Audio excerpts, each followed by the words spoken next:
difference during the pandemic. They started Create and Educate LLC to help educators and parents during some tough times. They're focusing on literacy and leadership.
Happy Saturday, everyone. Welcome to episode 125 of the Real Academy, brought to you by Create and Educate with your own Leadership DoctHers, HERS.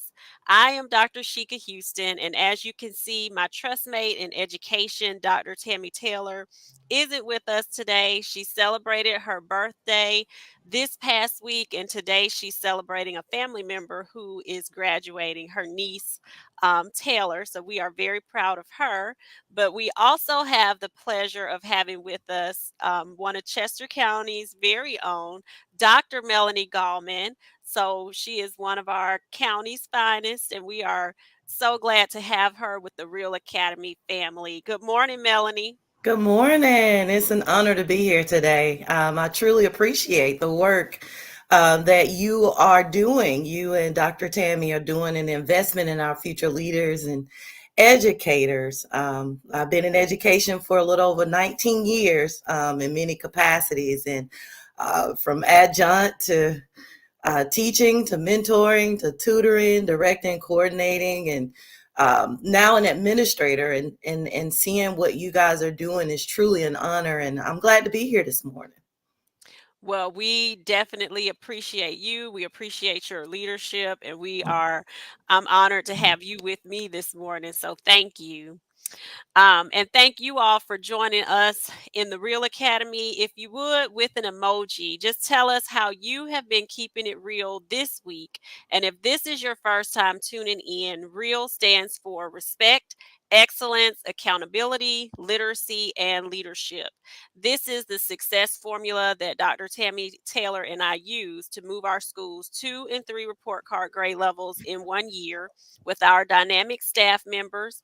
And we have to shout them out because that growth is atypical. Usually that amount of growth takes about 3 to 5 years, but with our success formula, we were able to not just work hard, but work smart. So it made the difference for us. Tammy and I have about 48 years of experience between the two of us at various levels of leadership, to include building and district level. We have won various awards with our staff members in the schools. And most recently, we are the 2023 Local Entrepreneur Accelerator Program winners. That was sponsored by Wells Fargo and Truist Bank. So we are thankful for them. So if you need help as a leader for school turnaround, if you need leadership development, contact us through our website. Just fill out the form or inbox us here while we're on through any of our platforms. So that brings us to our topic for today. And let me get that pulled up. Our topic is, are students prepared for industry shifts? And you might be thinking, what shifts? I'm going to show a quick video clip of what some of those shifts are, and then we're going to talk about whether or not we are prepared. And I'm going to get you all's comments up. I'm doing a lot this morning. Let's see. Released today, and they came in better than expected. The monthly employment report shows that companies added 223,000 jobs in December, and the unemployment rate fell to 3.5%. While it was the second best year on record for jobs, there are still nearly twice as many openings as there are job seekers. So that has led some companies to drop a long-standing requirement, a college degree. CBS's Christina Ruffini explains. Growing up in the Bronx, Ashley Torres had never even heard of an apprenticeship. A 16-year-old working at a corporate bank. So I took a leap of faith, basically, yeah. That leap landed her in Manhattan, making $25 an hour and learning on the job as an apprentice at JP Morgan Chase. I don't think they should underestimate someone just because they don't have a college degree. Tight labor markets and the skyrocketing cost of college are causing companies to take a second look at education requirements for many higher-paying jobs, focusing on skills instead. Ali Morano, head of JP Morgan's apprentice program, says firms need to rethink decades of diploma-driven recruiting. When you start looking in different areas because of a socioeconomic background or because of how somebody grew up, you get people who are thinking differently, and that's what you need in a firm. A recent study showed the number of job postings requiring a college degree began dropping even before the pandemic, a trend that could unlock more than 1 million jobs to workers without a college degree over the next 5 years. At Delta Airlines, around 85% of corporate jobs, including pilots, will no longer require a college degree. For us, it's really about what you learn and what you know, not where you learned it. And for Torres, that real-world training helped her get a leg up on the competition and a full-time job. I'm not in a class learning the work. I'm actually doing the work. Christina Ruffini, CBS News, New York. So that clip, along with another article that we have, are two very telling things. And from the article that we pulled from Essence, it brought up a lot of similar points that are in the video, that 45% of companies plan to eliminate the bachelor's degree requirements for some of the roles starting next year. And as you can see from that clip, this was something that even started before the pandemic. So, Dr. Gallman, I know that with your background, you have been from the public school setting, your charter school setting, and you're also have been in the college setting. So we were talking as we were preparing earlier about some of those nuances of making sure students are in that dual enrollment program, as well as having that CATE background. Just talk to us a little bit about that from your perspective. Okay, so where I am now, that is what we do. We feed the students into the dual enrollment program. You will have to maintain a certain GPA in order to get into that program. There's not a specific major that you will have to concentrate on, but it does give you an opportunity to gain as many credits as possible prior to going to college. The positive with that is that you've already completed all of your many of your general courses prior to getting to college. And I was telling Dr. Houston, prior to this, my daughter personally has completed 48 hours prior to college, which would give her, which gave her an opportunity to either finish college early, or she was able to do become a double major. But in many cases, when I look at the public school setting, a lot of the students are not aware of their opportunity to do dual enrollment because of vocational. So they do have a two-way streak where they can do the vocational and they can do dual enrollment. Mhm. When I was working in the employment services, I was stating to you how at one point there were so many individuals who had lost their jobs and they had no background education.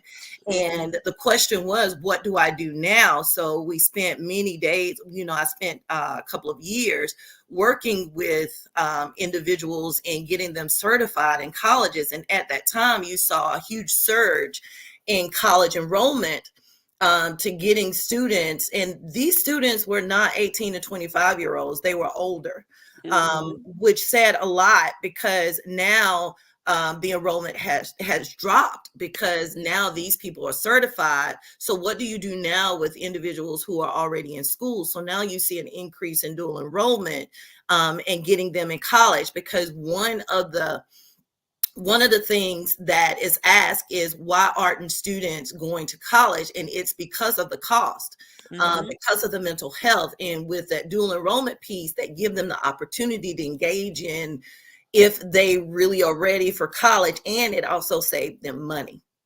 Exactly. And from that article, it talked about some of the same points that you just mentioned, the cost, that it's not easy to navigate even the process of going to college for first generation college students. So this even eliminates that. But one other thing was that a recent poll it was a Gallup poll, said that 46% of parents said they would prefer that their child go after something other than college, mostly because of the finances. And then a little over 1/3 surveyed said that college was too expensive. And Principal Hurd also put that up there as well. So one of the questions that we have from the video and from the article is, as educators, have we even surveyed our students and parents on their views of college? Do we even know what those percentages look like for buildings that we're serving children? And when we think about it, or when I think about it as a public educator, from that IGP process of how we usually starting in 8th grade try to track students on one career path, and they're choosing a career. Usually it could be in the field of business, or different ones that they can choose. But is that really preparing them? Because we're going to look at some information about the generational studies that have stated, if students are Generation Z, that they're going to hold 17 different jobs within 5 different careers in their lifetime. So when we are tracking students that way, are we preparing them? And the other thing that you talked about, Dr. Gallman, with dual enrollment, how many of our students actually have access to the dual enrollment process? Are we gatekeeping that? Is there equity there with dual enrollment, or is that only for certain students? I know our Kate director in our district, she has advocated for dual enrollment programs within the CATE process, because that would open up more access for students. So I think those are things that we really have to think about with our programs in education. Are we really preparing students? And we see a lot of the comments coming in, but you can just speak to that, Dr. Gallman, with your opinions about, are we on the right track to preparing students for these new industry shifts? I when you mentioned this, I remembered a moment when I was pretty much observing the students in the 8th grade, preparing them for 9th grade and high school. And one of the things that I noticed is that most of the students who were in high honors classes were the ones who were exposed mostly to the possibilities of doing dual enrollment or other types of pathways. The students whom we most often see are the ones that are not in high honors. Those are the kids that are most likely to do vocational or take some type of trade courses. what's happening with those kids? Because the Mhm. high honor kids, they're usually going to go into an AP or an IB league, IB track, rather Mhm. than the dual enrollment, only because they are looking to go into a different type of college. But then you have those kids who are in the courses where they need to do vocational, but they're not told about it until they become juniors or seniors. Mhm. We have to look at it as educators. How are we teaching our children? How are we teaching them how to learn? And many of them do not get that opportunity because they're already placed in a track and Mhm. they're already indecisive. We both know that teenagers do not have a fully developed brain until they're between the ages of 25 to 28. And with social media mixed into that, there are so many different routes that they want to take and that they think that they can take. But because of the things that they're exposed to and the things that they're not exposed to, they're kind of caught in the middle. And, Mhm. I find that to be unfair to many of the students, because by the time they become seniors, they are not only indecisive if they want to go to school, but now they're indecisive on what they want to be. And you have to think about how education hasn't changed much in the classrooms. I mentioned to you this before, it's still the same setting 50 years Mhm. ago. How do Mhm. you relate to students with the creative mind? How do you relate to students who are good with their hands? How do you really monitor and find those children that are in need to be able to use their talents and gifts that are not just reading, writing, or becoming doctors and lawyers? What do you do in the classroom to assist them? And in lower income or socioeconomic areas, that is a huge question that's not being addressed as much as it should be.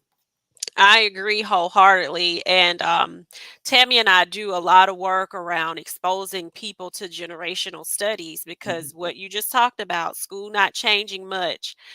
The school system and the setup has been the same way from the builders generation to the baby boomers generation to Generation X to Generation Y. Now we have Generation Z and Gen Alpha, and we're wondering why children are not engaged. And the other part of this, in my opinion, when companies say that we are going to lower the bachelor's degree requirement, and those were companies like Delta Airlines and like major corporations are saying this, that's going to open up the pool to 1.5 million people. So if we are not, if nothing has changed, and basically the industry is saying, well, all of the work that we're having to do to prepare people with on the job training, they don't even have faith in what's happening at some of the training college levels to be prepared for their workforce. Mhm. The other thing I wanted us to pay attention to with these graphics is that Gen Z here, 18 jobs, 6 careers, 15 different homes. That is so much different, a different mindset than what we have as the Generation Z people, and also boomers. We were more loyal to one career, one field, one position. So what we really need to be doing with our children is making sure that they have exposure. If we don't have some type of exposure model where children are able to explore multiple different careers, how are they going to be prepared to hold 17 different jobs over 5 career spans? And I saw where someone put the question in, what should we be doing at the elementary level? Exposure. Um, the children need to be exposed to the possibilities that exist for them, because when they're trying to decide what career that they want to go into, now they have background knowledge to be able to put something with that. And I'm going to put the comments up. I see that there's a lot here, but I wanted to pay attention to this last graphic. Gen Alpha, I have the pleasure of my 2 daughters. I have one that's Gen Z and one that's Gen Alpha. So my youngest daughter, is Gen Alpha. So these are our young activists. 3 in 4 believe that it's important to speak out about causes they believe in. They are the questioning, informed activists. And even in dealing with her, this has helped me because she'll get in trouble and want to know, well, why do I have to do this? And I'm from my generation, we didn't do that because that's what I said you're supposed to do. But she has all of these questions, and that's because this goes along with this Gen Alpha generation. This is how they're made up. They are this very vocal, very informed because they were born in the year of the iPad, and most of them came out the womb with one in their hands. So creative entrepreneurs, 86% of them enjoy making things. How much of our curriculum is even hands-on? 4 and 5 enjoy making slime. 2 and 3 enjoy creating their own game worlds.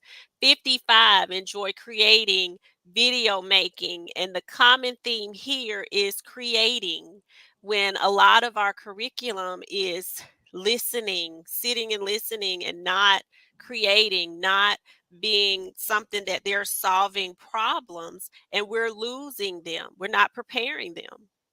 In order to prepare them, and I want to just feed off of that, I think at the elementary age, you can start helping the students to have a deep understanding of and the ability to apply their content. You learn your content and you know that you need to know this content in order to pass a test. But how do you apply this content? What does that mean? And, you're saying that Gen Alpha, they're asking the questions, why? Why do I have to do that? I get that question all the time from students, like, why is math important? Why do I need to do this? What does that have to do with me in the future? I'm not going to use math. That's because we have been teaching in classrooms, you just need to know this so you can pass your grade. But it's deeper than that. You have to give them a deeper understanding on how you're going to apply this, because that knowledge, that insight is how you're going to get your students and the future leaders an opportunity to navigate and succeed. Most definitely. And this is something that I'm so passionate about because I just feel like it's so important to make sure. I'm a big proponent of exposure. But we are at our time. So this will be a series. Last year, we did a shift conference. So we're going to be working on a shift series. And I'm going to go back and read all of you all's comments. You all have made definitely some great points. So I hope that you all continue to tune in for this series. We're going to continue this conversation. Thank you all for joining us. I didn't get to shout everybody out before we ran out of time. Thank you, Dr. Gallman. And please join us next on Principal Kafele's page. We are part of the Fantastic Four, so we are joining his platform. And then Sunday, Unlock the Middle with Josh and Dean and Chris. And then back here on Saturdays, Principal Hurt starts us off at 10 o'clock, Create and Educate at 10:30. You all have a great rest of your Saturday. Remember, at Create and Educate, we create spaces that thrive. So please keep thriving on this Saturday. Have a great Saturday, everyone. Thank you.